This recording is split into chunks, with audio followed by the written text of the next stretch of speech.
midnight-ka markay dhag siiso saacadda ayaa muusiga la bilaabi jiray curubo iyo jubba waxaan ku faani jiray inaan noqdo ka ugu horeeya anoo nolosha ku jira ilaahayse wuxuu iigu gargaaray markaan yaraadan 10 sano soonka ku bilaabay anoo yar oo aan malaha 10 sano gaarin baa jiir la ii bixiyey jiirna waxa la iigu bixiyey sida islaamuhu weystaan ma aha oo carruurtooda qaniinay in badan laakiin haddaan idiin sheegayo ma idiin sheegaa eedaday baa isoo korisay anoo Kismaayo jooga abaartii daba dheer baa dhacday sokortii baa ciliili gashay waa 45 sano ka hor sokorta shilin iyo 3,000 iyo 2,000 iyo ayaa la siin jiray feel baa loo geli jiray rafaad baa lagu keeni jiray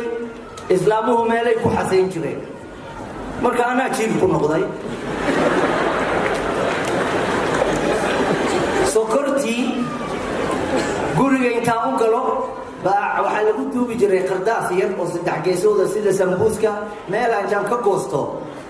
baa inna cuni jiray inna jeebabka ka buuxsan jiray cashadii dambe ayadoo maryaha la mayrayo dharka naloo dhaqayo bay gabadhii walaashay weynayd ee daday dhashay ilaahay way bugtaaya allah caafiye baa waxay aragtay jeebabkayga sokor aan ku hilmaamay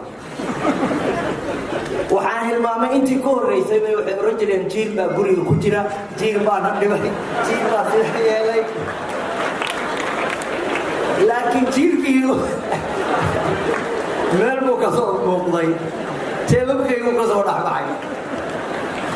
jimcay ahayd waa taqaanaa dharka jimcada la dhaqaa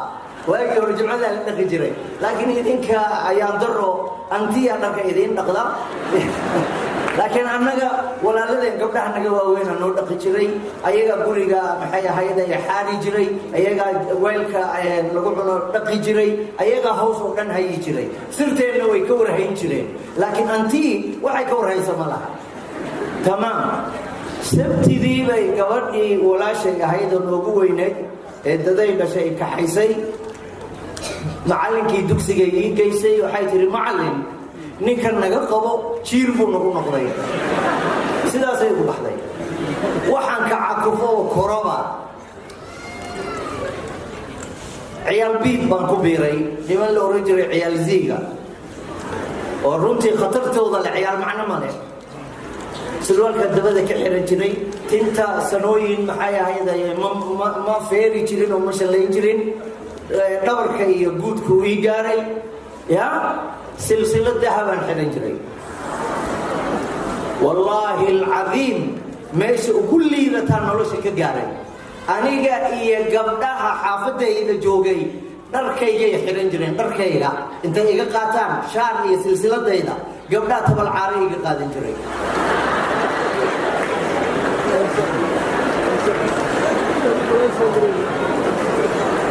dee aroos laga niikiye iyana waad ka garanaysaa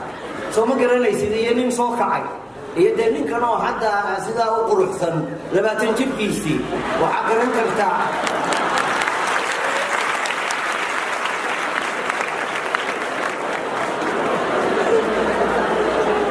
waxaan ku faani jiray wallaahi alcadiim waxaan ku faani jiray curuba iyo jubba habeenka nataalaha ninkii garanaya ma idiin fasira maya idiin fasiraya lagama yaabo maxaa yeelay waxaa laga yaabaa si kale iyo howl kale inay ka soo baxdo habeenka nataalaha ninkii garanaya garan jiray 6 saac midnight-ka markay dhag siiso saacadda ayaa muusiga la bilaabi jiray curubo iyo jubba waxaan ku faani jiray inaan noqdo ka ugu horeeya anoo nolosha ku jira ilaahayse wuxuu iigu gargaaray markaan yaraadan 10 sano soonka ku bilaabay 10 sano guriga aan joogay ee daday lahayn waxa ka soomi jiray aniga iyo eedaday iyo gabar iyo hal wiil dhowr iyo 10 qofna waa joognay anigu 10 sano soonka ku bilaabay ilaahay subxaanahu wa tacaala markaa wuxuu igu badbaadiyey horta soonka anoo soomay oo xamar jooga kaasaba ballaare xaafadda sheekh cabdirashiid sheekh cali suufi iyo guri ku yiilay saneema gulwade ama saneema kaasaba ballaare dhowr guri baa u dhaxaysa masaajidka sheekh cabdirashiid sheekh cali suufi uu ka tujinayay ka horna aabihii uu ka tujinayay madrasadii sheekh cali suufina ay ku tiilay dhowr guri meelay u jirto baa afur u tegay dhalinyaro aan asxaab ahayn markaan afuray oo meeshii aan in yar ku raagnay oo cishihii la gaaray bay i kaxeeyeen dhalinyaradii xaafaddaa joogtay waxay i geeyeen masjidka sheekh cali suufi cishaa la tukaday mise waxaa lagu tujiyey qur'aanan anigu horay u arag weligay ma soo rogan qur'aan sidaa loo akhrinayo waagaan yaryarayn oo aan kismaayo joognay oo malcaamadda ee dugsiga dhigan jiray baan raadiyaha ka maqli jiray qur'aan la jiijiidayo waa 10 jirkaygii waxaan xasuustaa alladii axallana daara almuqaamati baan xoogaa ka qabtay oo la jiijiidayo waa 10 jirkaygii malaha 23 jir baan ahaa masaajidka sheekh cali suufi baan ku tukaday cishihii iyo taraawiixdii sheekh cabdirashiid baan na tujinayay anigu ma aqoonin laakiin qur'aanka taariikh yeeshay sheekh cali suufi allah u naxariisto waalidka sheekh cabdirashiid kursigii ku fadhin jiray waqtigii dambe sheekh cabdirashiid soo sidaa ma ahayn waxaa laga maqli jiray mikrofoonka tasbiixdiisa iyo maxay ahayd dikrigiisa iyo wardigiisa waan yaabay waxaan arkay nin hortayda joogay oo cabdirasaaq la dhaho oo safka hore masaajidka sheekh cali suufi ku tukan jiray oo deganaa waa beri maxay ahayd iyo shanoma soomaaliya gadaasheeda oo intuu xunqaacay shaal buu watay oo xunqaacadii u dhigtay waa laalaabtay horay buu ka sii watay cibaadadiisii iyo dikrigiisii maxaa meesha waxa ka jira wax yar ma aha taraawiixdii baa la galay mise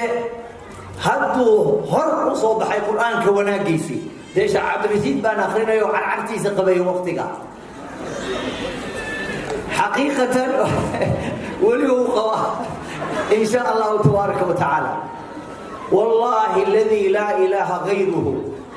habeenkaas baa wax qalbigayga galeen sawiradii aan galay oo kala duwanaa iyo sidii xumaydoon u socday iyo meelihii xumxumaa aan tegi jiray habeenkaas ay ugu dambaysay gabadh aan aroosyada iskala niikin jiray baa iga soo horbaxday gacantay ii soo taagtay waxaan idhi sidii xertii hore waysaan qabaa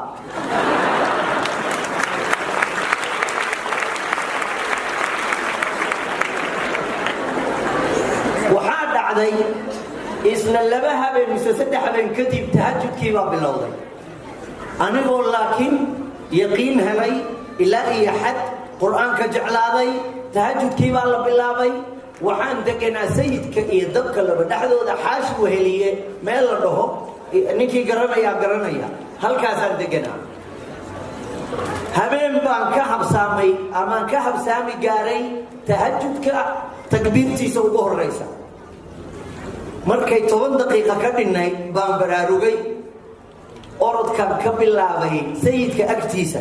wadada dheer baan maray Makka al-Mukarrama caalamigan ka jiireeyay waxaan ka caakufaba sheekh cabdixakiin cali suufi maxay ahayd cali suufi oo meesha masaajidka lagu weysaysto barxadiisa iyo fadhiya way la yaabay sheekh orodka jooji tartiib u gal masaajidka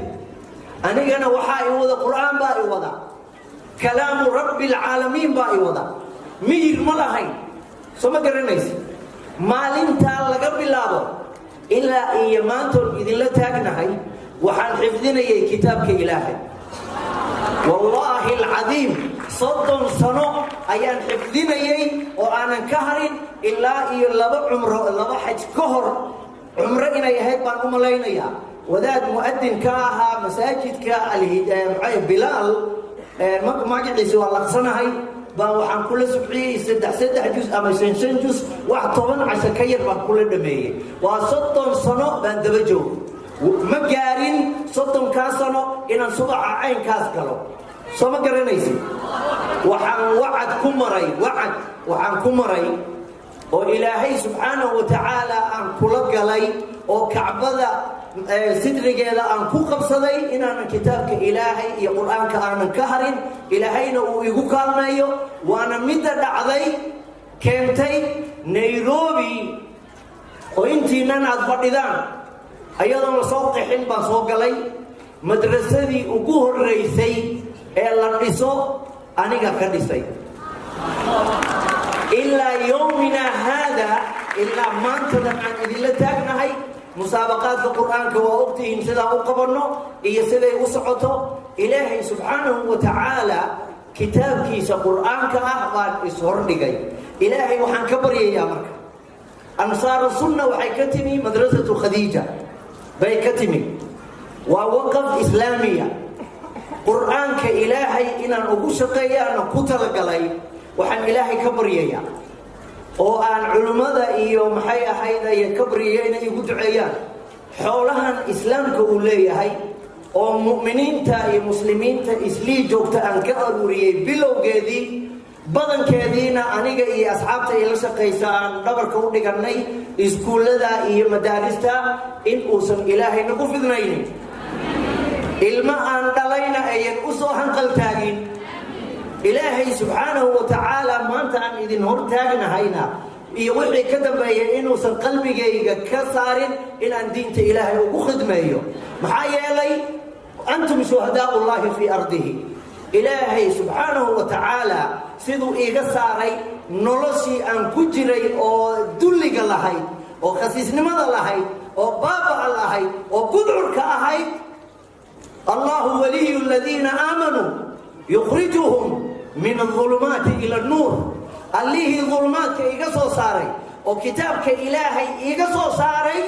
ilaahay subxaanahu wa tacaala inuusan dib iigu celinin inuu ciribtayda ilaahay ku sugo inta ii dhiman cimrigayga meel kastaan ka ciraystaye inta cimrigayga ii dhiman ilaahay inuu iga yeelo khaadiman lilqur'aan wabillahi